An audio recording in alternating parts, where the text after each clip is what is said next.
Close your eyes, dear listener. Imagine a quiet night in 1884 in a small German town.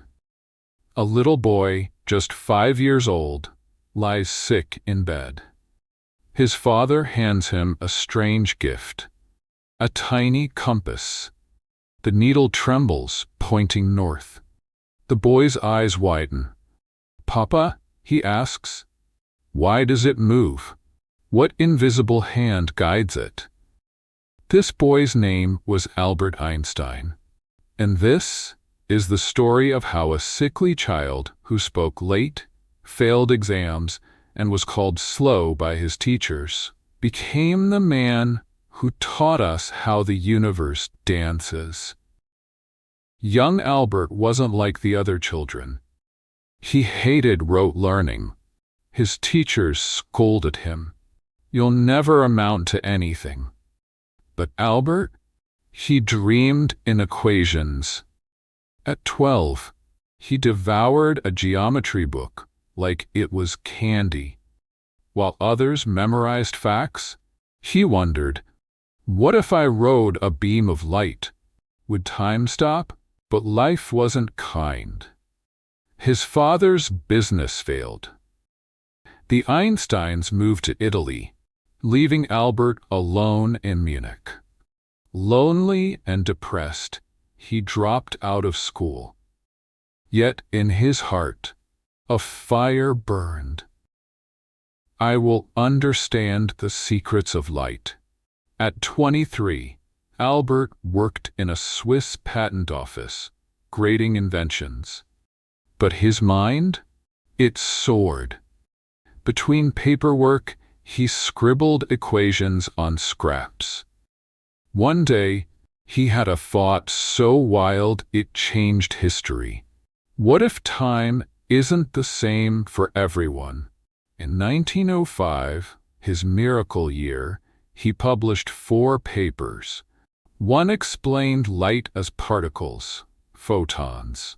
Another gave us E equals mc squared. The world ignored him at first. Fame came slowly. For 10 years, Albert refined his masterpiece, the general theory of relativity.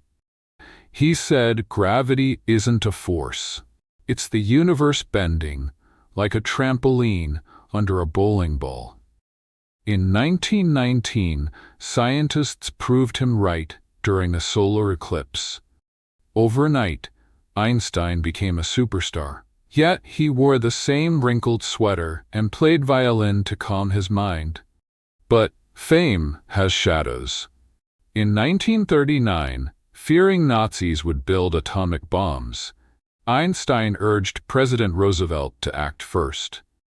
Later, when Hiroshima burned, he wept, "I made one great mistake in my life." Until his last breath, he fought for peace. "Imagination," he said, "is more important than knowledge." Albert Einstein died in 1955. His ashes were scattered secretly. But his brain? Stolen. Scientists found it had extra glial cells. Proof even his biology was extraordinary. Yet his greatest gift wasn't his brain. His childlike wonder. At 76, he still asked, "Why?" So tonight, as you drift to sleep, ask yourself, what's your compass? What invisible force guides your dreams? Remember, dear dreamer, genius isn't about being perfect. It's about staying curious. Einstein spoke late, failed exams, and hated socks, but he never stopped asking, what if? So, what if you dared to wonder? The universe is listening.